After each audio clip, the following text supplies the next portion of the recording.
别看这顶破帽子上都是汉字，其实帽子下藏着一颗顶尖的商业头脑。这个黑人小男孩是个擦鞋童，注意他特意选在银行门口摆摊，这样他的顾客就都是有钱白人，而他并不看重擦鞋的小钱，特意擦得又细又慢，这样他就能听清楚白人在等待时聊的金融机密。等他们一走，小男孩就会在本子上记下来。他真正想要的就是这些价值连城的金融知识。小年纪他就知道自己的终生理想是要成为一名银行家。这是1939年的美国德州，一个黑人被严重歧视压榨的地方。父亲忧伤地告诉儿子，你的理想是不可能的，但儿子的眼神透露着排除万难的决心。15年后，长大的男孩带着妻儿搬到了洛杉矶，这里的种族歧视略轻一些，所以他选择在这创业。开始，一家3口都要住在亲戚家残破逼仄的小杂物间，但男人许下诺言，我们很快就会搬出去。他先从房产经纪做起，在城里到处寻找待售房子。通过敏锐的观察力，他发现洛杉矶的黑人区已经人满为患，而白人区还有很多空房。黑人有租房需求，有经济实力，却没有市场，这就是炒房放租的商机。他相中一间白人公寓，门口布满杂草，明显不咋地，但只有他看出了它的地段优势和黑人区相邻。他找到业主说，你只租出了公寓的一半，那不如把它卖给我，我现在给你3万，等我把所有房间租出去后再给你5000。业主虽然很欣赏这位黑人的头脑，但他并不想做有风险的生意。男主表示理解。临走前，他突然瞥到业主的日历，上面写着赠送人是某银行的经理，有办法了。他跟业主道别，转身就来到了这间银行，找到那名送日历的经理。经理秘书歧视黑人，不给他引荐，他就在银行门口等了几个小时。等经理出来，立马拦住了他。他说，我认识你的 VIP 客户，我做的生意会对他有利，希望你能给我批贷款。但银行经理还是拒绝了他。这天晚上，他接到了业主的电话，业主质问他，你是不是用了我的名义去贷款？他只好道歉。没想到业主并没有兴师问罪，反而欣赏他为达目标想尽办法的信念。业主决定为他担保贷款，于是他从银行贷到了第一桶金，买下了这套房产。这就是正在上映的电影《银行家》，讲述了一个真实的创业故事。在50年代的美国，一名受尽歧视的黑人竟然在白人世界里打拼下一个商业帝国，多么励志！在这个名叫伯纳德·加勒特的黑人身上，有一股冲劲和一份理性，值得我们每个人学习。人物由漫威的猎鹰安东尼·麦凯饰演，虽然他全程没有用过拳头，但那副紧锁的眉头依旧蕴含着爆裂的张力。一位白人老太太刚买菜回家，就看见有个黑人在她家楼道口趴着。她尖声问，你在干嘛？黑人平静回答，我在装修公寓楼。老太太一脸刻薄，你这种工人注意点。男主却说，您放心，这是我的楼，我肯定会好好装修。老太怒了，气鼓鼓回了家。没多久就有警察来了，他们对男主说，有个老太因为你报警了，你是不是假装业主骗她还顶撞她？没有想到，男主从怀中掏出了一张房产证复印件，原来他早就预见到会有麻烦，提前做好了准备。警察看房子的确是他的，只能悻悻地走了。这天晚上，男主又回到了公寓楼，门口的老太看见他，立刻叫他滚蛋。现在不是装修时间。男主依旧平静地回答，我现在也不是装修工人，我是业主。老太傻眼了。几天后，他就气呼呼地搬走了，因为他不想跟黑人住一栋楼。男主和老婆平静地跟他道别，人刚一走，男主就把老太的房子出租给了一位黑人女士。果然也如同他预见到的，黑人租客市场极大，这栋楼很快被租满。男主也把谈好的后续款给了老业主。老业主对男主非常佩服，提出跟他一起创业，你来选房子算收益，我来谈交易签合同，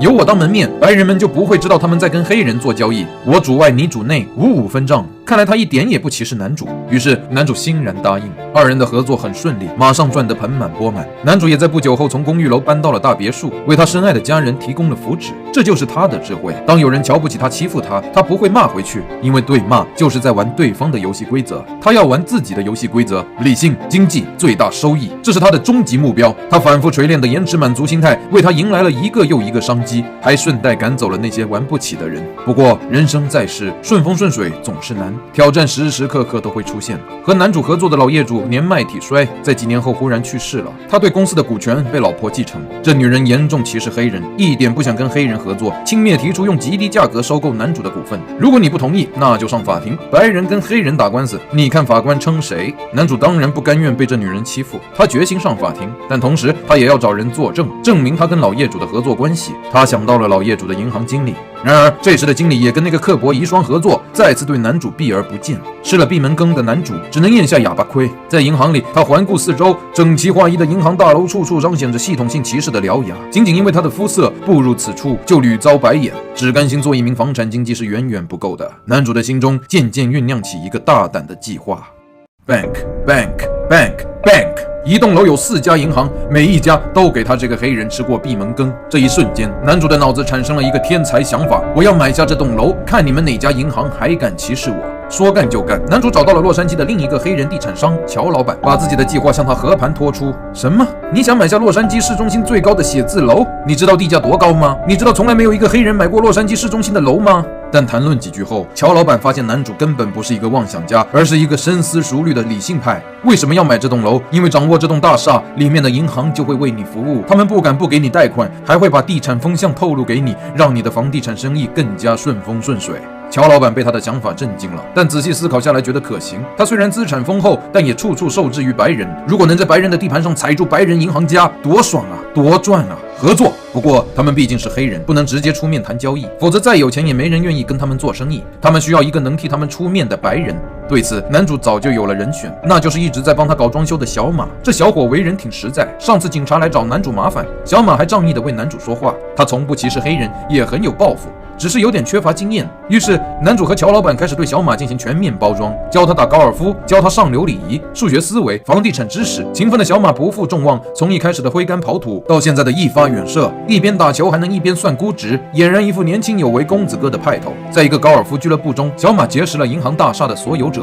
当然，这次偶遇也是乔老板一手安排的。进展很顺利，小马争取到了收购大楼的机会，接下来就是谈判了。可小马不懂行啊，不必担心。谈判前，男主帮小马做好了一切准备。他先在天黑后数大楼的亮灯数，算出了这栋楼的空置率，再通过大楼的年收入、年运营成本和收益率算出大楼估值，提前做好了任何可能计算到的数字，让小马背下这些数字去谈。结果，无论对面的大老板吹牛也好，忽悠也好，小马始终先一步说出了精确的数字，让大老板大惊失色。他一旁的会计老哥也黯然失色。他们都以为碰上了一个数学天才，根本坑不动。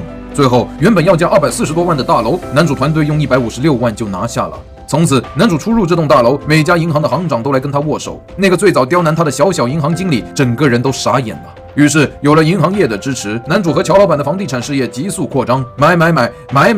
他们以一己之力打破了洛杉矶黑白隔离的严格区域划分，让很多有为黑人住进了白人社区。不久之后，他们甚至受到了当时副总统的接见。请注意这张照片，它就是根据真实的2名黑人原型和当时美国副总统的合照 PS 做成的。而接下来，他们的生意还将做回男主的老家，也就是种族歧视最严重的德州。由于电影正在上映，我就只讲到这里。对这个励志故事感兴趣的朋友，请亲自到电影院去看看。这部电影真的让我感受到了理性的魅力，还有理工男的牛逼。男主和乔老板也是人，是人就有情感。受到歧视，他们跟每一个黑人一样会义愤填膺，但是他们偏偏将内心磅礴的情感铺陈为生命的底色，只用底色滋润野心。而在野心驱使下的每一次行动，他们都只听从头脑的理性决策，理性处事，于是他们就能屡试不爽地用最低的成本做最划算的生意，赚最多的钱。如此走2、3步，再看一看脚下，那些当初歧视你的人已经被你远远地甩在了后面。这就是张一鸣多次强调过的延迟满足。